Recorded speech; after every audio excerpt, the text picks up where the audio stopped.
Every now and then I get an itch to go back and replay something that I haven't played in a while. Sometimes it's a game that's only a couple of years old, and then other times it's something that's upwards of a decade old. And sometimes when I go back to replay it, it ends up being worse off than I remember. It's like my memory of the game is better than the actual game itself, and it's kind of disheartening when it happens, making you wish that it just stayed in your mind as this idyllic memory. However, that wasn't the case when I went back to play through Sleeping Dogs, an open-world crime epic set in Hong Kong that was originally intended to be a new entry in the true crime series.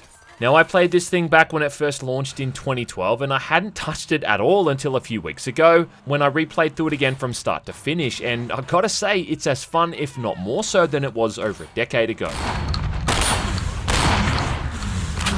At the time, a lot of those open world games simply got called GTA clones, which is about as insulting as when people just used to call every FPS a Doom clone back in the 90s. And while it definitely has a lot of similarities to the GTA series, it's still in a league of its own in a lot of other ways. Sounds good. It's a game that's all about murder and corruption, fistfights, fast cars, fast women, singing karaoke, cockfighting, and beating people to death with a fish. It's like Infernal Affairs meets Donnie Brasco meets The Fast and the Furious meets Kung Fu Hustle. I think you'll find that I don't give a fuck! Yeah, welcome to Sleeping Dogs, bitch. Oh God! Oh, please! Stop! So the story is you're playing as a guy named Wei Shen, returning to Hong Kong after a leave of absence in the US, and in the game's opening, you're part of a drug deal that goes awry, ending up with you having to run from the cops, only to be caught and arrested. Later on, when in jail, you meet up with an old buddy from your childhood named Jackie Ma, who remembers Wei from back in their younger years, and helps get him some work with the local Hong Kong triads. Wei, man, you look like shit. Turns out though that this entire arrest was just a bit of a ruse to get Wei in on the ground level so he can go undercover and infiltrate the whole organization. It paid off though. I made contact with Jackie Ma. I'm in.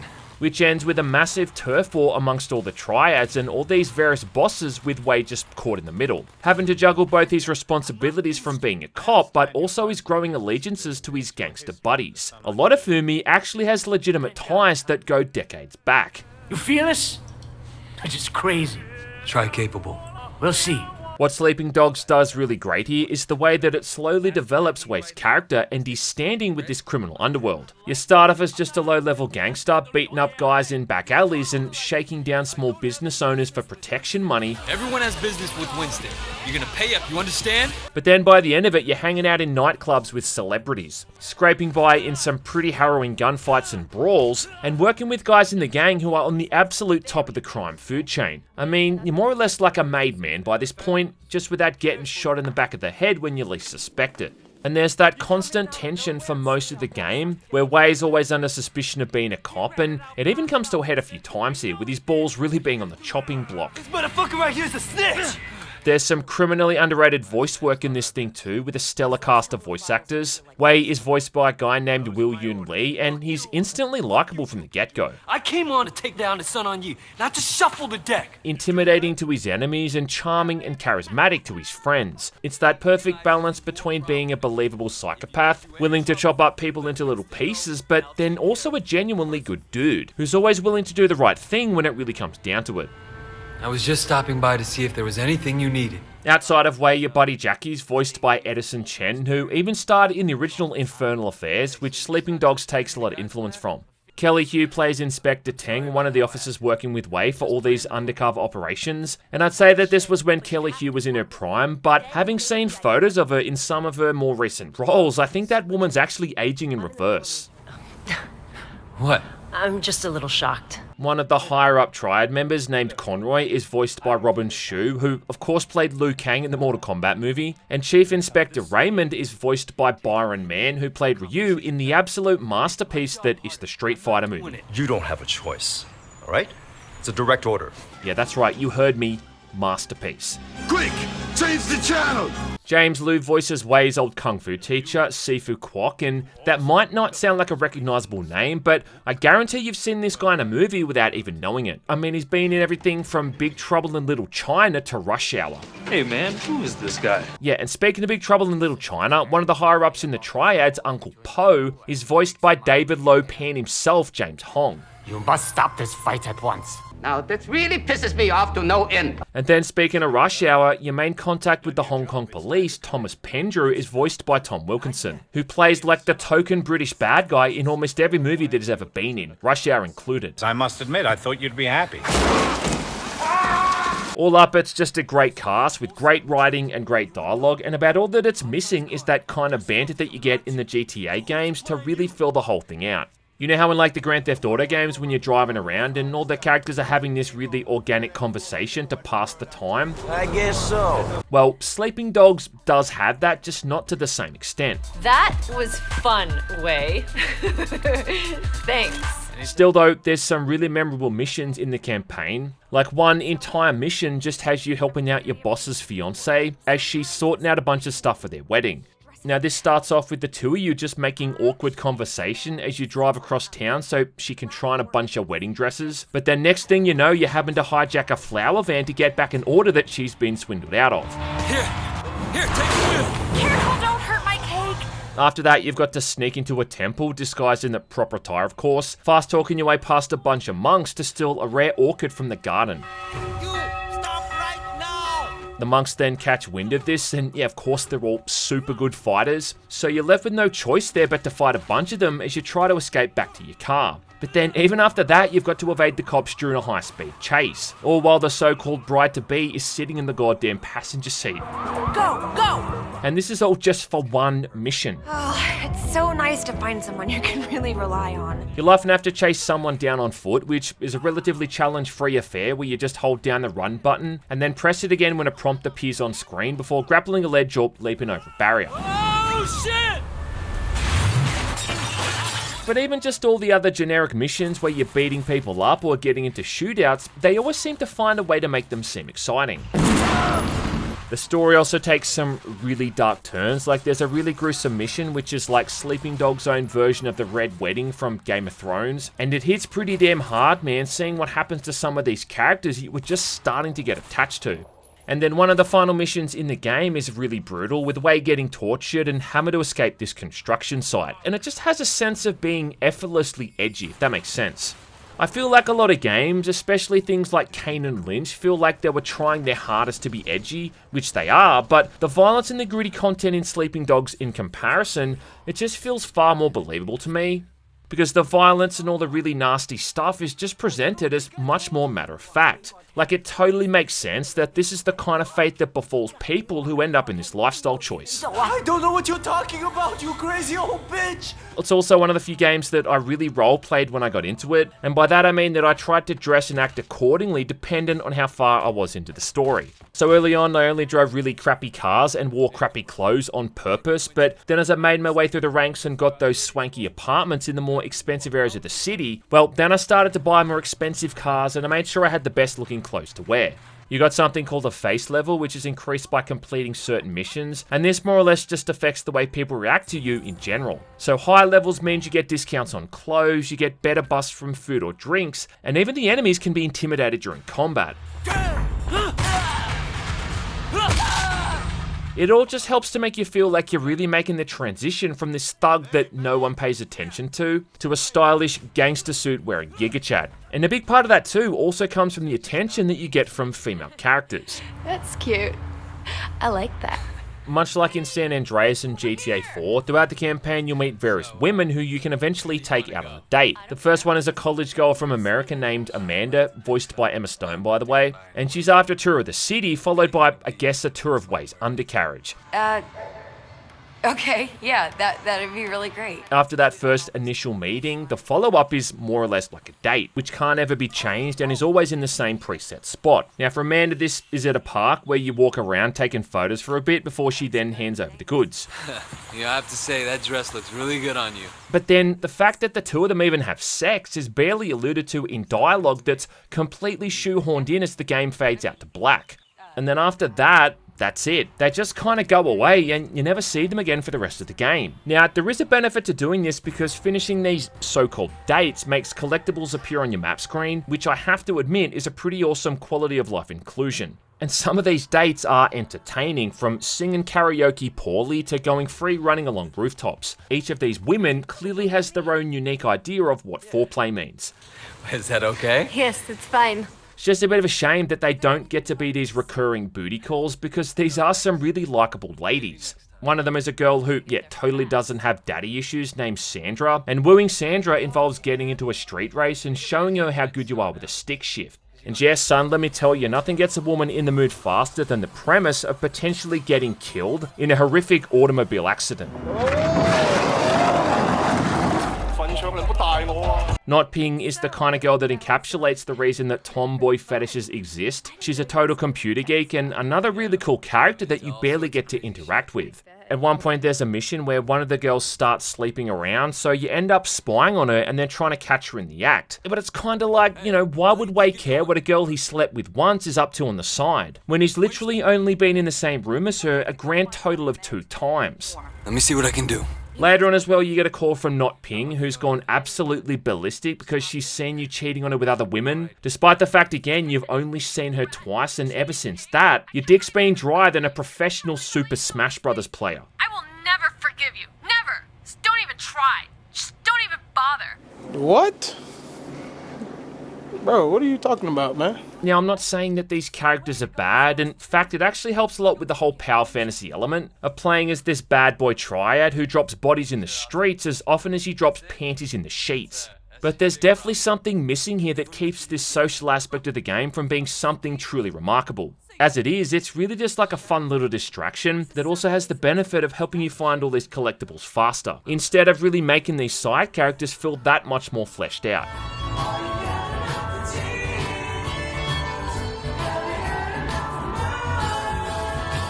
One thing I was also kind of astonished at was just how good this game still looks, especially when it comes to the environments. Now, Sleeping Dogs came out during the absolute peak of the whole open world genre, and it's funny to look back on it now and realize that we were all unknowingly playing the best of the best when it comes to what that genre was ever going to offer. Things like the early Assassin's Creed games, Arkham City, GTA 4, Red Dead Redemption, and Saints Row, to name but a few. I guess so. What makes the whole thing so good is just how convincing the whole game world is. You can walk around on foot at any time and see NPCs shuffling along and just minding their own business. In the night markets, you quite literally bump into people and trip over if you try to walk in a straight line because it's that crowded, combined with just the right amount of foot traffic and passing vehicles to make it really feel like a populated and real city. Apparently the people on the dev team went to Hong Kong to take reference photos and capture the city as best as possible, and yeah, that's what it feels like. It feels like you're transported into this seamless 7th generation representation of mid-2000s Hong Kong. Giant billboards and advertisements stretch as far as the eye can see, and neon signs adorn the side of almost every single building you walk past. At night time, and ideally when it's raining, it becomes this visual kaleidoscope of all these cool looking elements, just creating this really gorgeous backdrop. In fact, driving around I think is where it truly looks remarkable, with these real-time reflections cascading across your car, and it just feels like every possible visual element has really been used to its full potential. And it's kind of staggering to think that this is over a decade old at this point. And this isn't even the so-called definitive edition either. I mean, I'm just playing that old PC port from back in the day. I even posted a gameplay clip on Twitter a while back, and I had people commenting that they thought I'd used some kind of a shader or messed around with the visuals, but I didn't, man. It just really looks this good. It's a perfect example of a bygone era where artistic talent had to meet with technical limitations, but neither of these seem to be compromised. And it shows you how a good art style is something that never ages.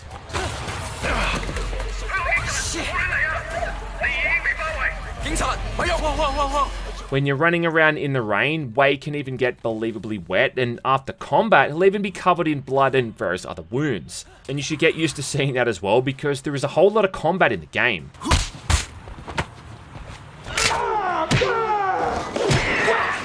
And I'd say that the gameplay is primarily broken down into melee combat, driving around, and then finally shooting. And where Sleeping Dogs just really shines is the melee combat, which is still insanely fun to mess around with over a decade later. The skill in which Wei can throw hands is something that's still an absolute highlight. This really might be one of the most satisfying hand-to-hand combat systems I think in any game, and it really reminds me of playing old school beat-em-ups like Streets of Rage, where you only get like a limited amount of combos and moves, but the high enemy count and the enemy variety just seems to give you endless ways to fight back. You start off with some pretty basic moves, like pressing the attack button multiple times is going to perform different combos, and you can grapple enemies for follow-up attacks or to simply throw them into the ground. When an enemy is about to land a hit, they'll glow red for a split second, and you can counter that attack if you're quick enough. Street vendors also play like a pretty big part in buffing all this stuff up too, because if you ever take the time to knock back an energy drink, cup of tea, or a pork bun, it'll add important buffs to Wei as well. Oh, you like that one. I know it. Like increasing the damage he does, his damage resistance, and his health regeneration speed. And if this game has taught me one thing, it's that a man who never eats a pork bun is not a real man. A man who never eats pork buns is never a whole man. There's different enemy types, some of which are resistant to being grappled, or even those who can block your combos. Then you've got these big fat heavy dudes who just ignore your inputs entirely, and can even pick you up like you're a sack of potatoes. So just from the get-go, it's a pretty developed combat system, and I mean, if that's all it was with no additions, well, it probably would have done the job. But it's when you start unlocking all these new moves and combos where the whole thing really starts to kick off, no pun intended. Early on in the game, you get reunited with your old kung fu teacher, who's had all these priceless statues stolen. And as you return these things one by one, you can start unlocking new moves and abilities, which turns away from a lowly thug into more or less Bruce Lee. These are always taught to the player in the Kung Fu school in a more or less completely threat-free environment, so you can really get the hang of how all of these work and feel, and then from that point on, it's added to your arsenal. So you can start doing things like tackling enemies into the ground. You can now stun enemies with your basic combos, leaving them dazed and open for another follow-up attack as well. Probably the best moves though are the ones where you can snap someone's leg or arm.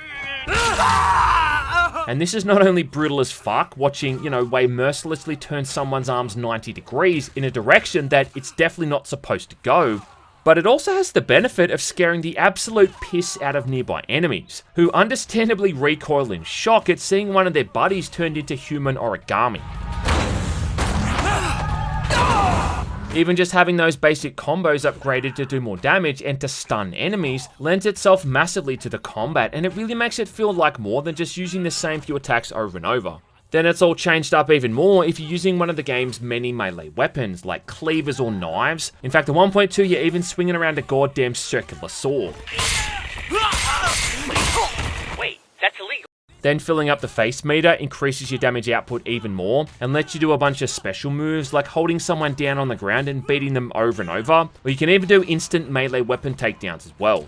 What I've always loved too is how at the end of particularly brutal fights, Wei is going to look sufficiently beaten and bloody, legitimately looking like he just lost a fight with a brick wall. It just kind of adds to the whole gritty nature of the setting, and despite being covered in more wounds than someone who fell face first into a lawnmower, it ironically makes you feel like more of a badass. As if Wei is like superhuman and able to shrug off all of these crippling wounds. Yeah, must be all those pork buns. Oh, you like that one. I know it. But what is easily the best part of the combat here are these environmental takedowns, where Wei uses the environment to instantly incapacitate some of these attacking assholes. And some of these are absolutely fucking hilarious and so needlessly over the top. Like throwing a dude into an electrical box or shoving someone's face into a furnace like it's that final fight at the end of Commando. You can throw people into aquariums, fish tanks, air conditioning vents, or even stuff more ludicrous like onto a stack of swordfish heads. That's gotta hurt! Or how about taking someone out with poison damage by throwing them face first into a piss-soaked urinal? A lot of people always seem to compare the combat in Sleeping Dogs to the Arkham games, which I don't entirely agree with, only because outside of that basic counter system, there's not all that much else they share in common.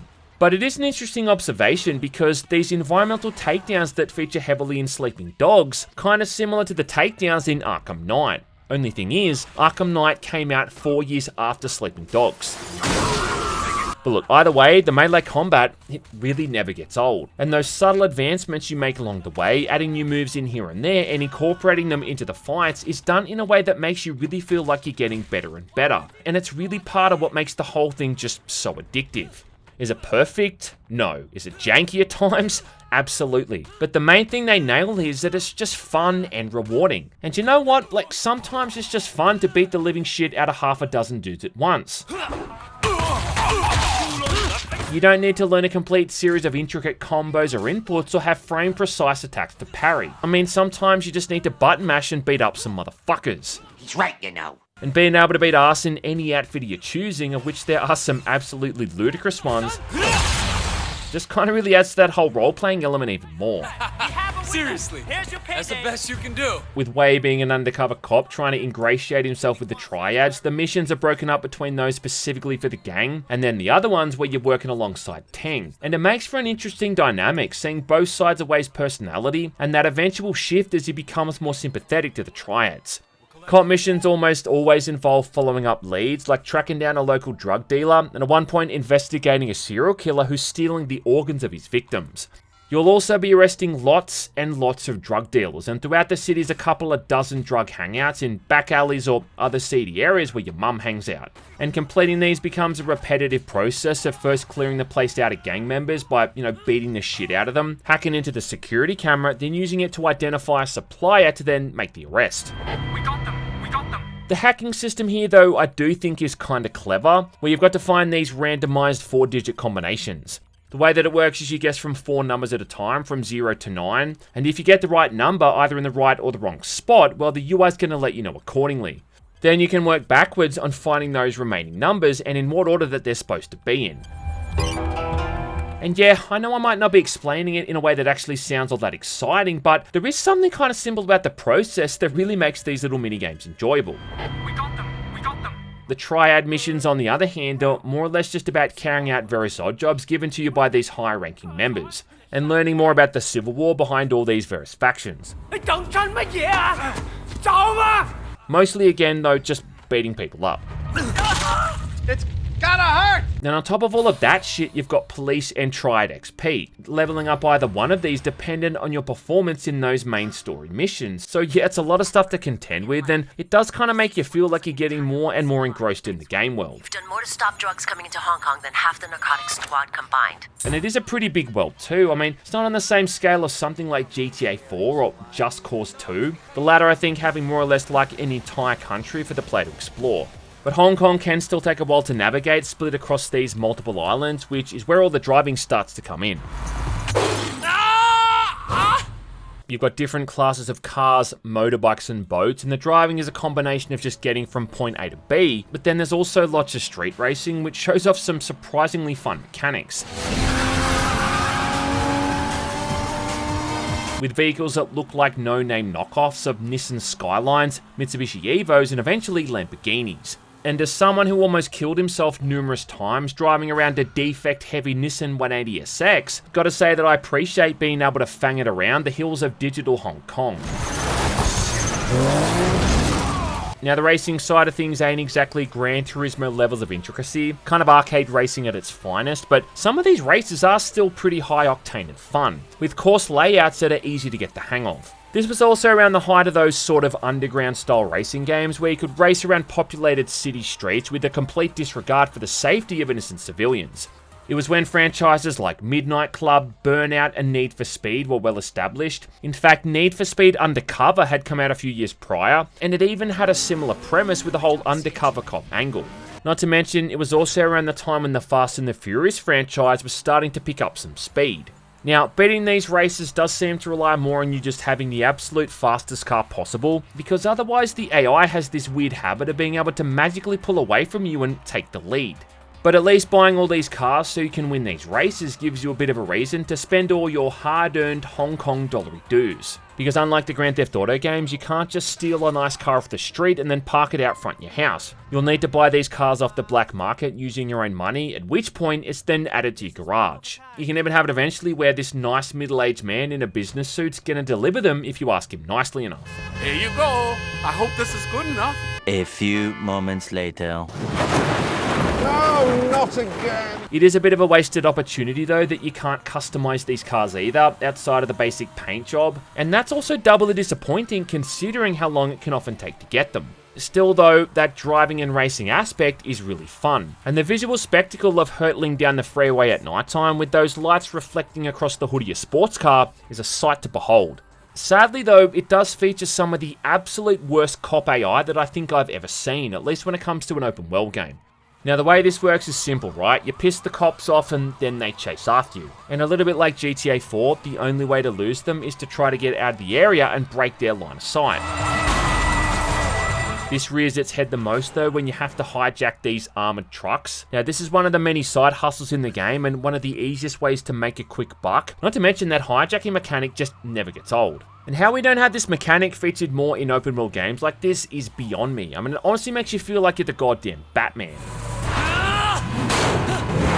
Anyway, every time after you hijack a truck, you've got a few cops on your ass. And for some reason, these guys seem to drive like absolute senior citizens, hanging back and barely even managing to keep up with you. You can't outrun them though because you're driving what may as well be a van full of concrete bricks, so you pretty much have to purposefully slow down so they can get alongside you, at which point you can finally ram them to buggery and lose the heat. And it just results in some of the slowest, most unexciting, unaggressive car chases ever. I mean, imagine watching this on live TV. You'd change the channel. Makes the car chase sequence in Boba Fett look like the French Connection. It actually makes sense now why crime is running so rampant in the city when these police cars are about as menacing as a mobility scooter. Now the final component of the gameplay is the shooting, which is not only the shortest aspect when it comes to the overall combat, but also arguably one of the most underdeveloped, which is a real shame. Unless of course you're playing with an uncapped frame rate, in which case it becomes hilarious.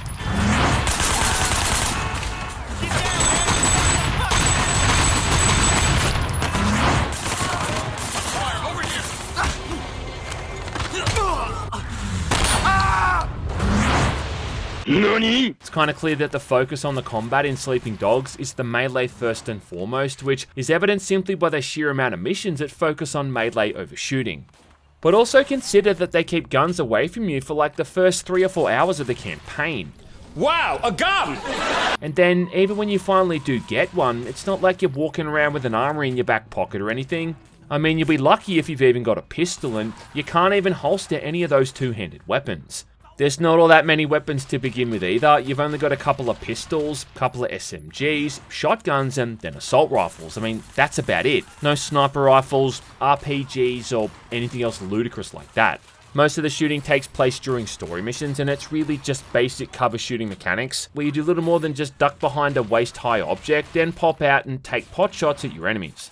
Repeat this over and over until everyone in the room is dead, and then you run to the next room and do the whole thing over again. Leaping over whatever you're taking cover behind causes the game to go into bullet time where you can aim and fire in slow motion, and yeah, this does look pretty cool, plus you'll also be using it frequently because it's the fastest and easiest way to kill enemies. But it does make me kinda wonder why they didn't focus more on that bullet time aspect of the shooting. I mean, considering the game is set in Hong Kong and John Woo films are a thing that exist. Not to mention that bullet time was still a pretty popular mechanic in video games back in 2012. I just think that if they had included the kind of over-the-top shooting you got in a game like Stranglehold, for instance, well, it would have made those shooting sections much more exciting to play through. And it would have contrasted well with the melee combat, where you're going around snapping people's arms and kicking their knees out of its socket. It's at its best during one of the final missions in the game where they show off some neat effects, like being able to shoot apart entire sections of the environment, along with some neat looking explosions.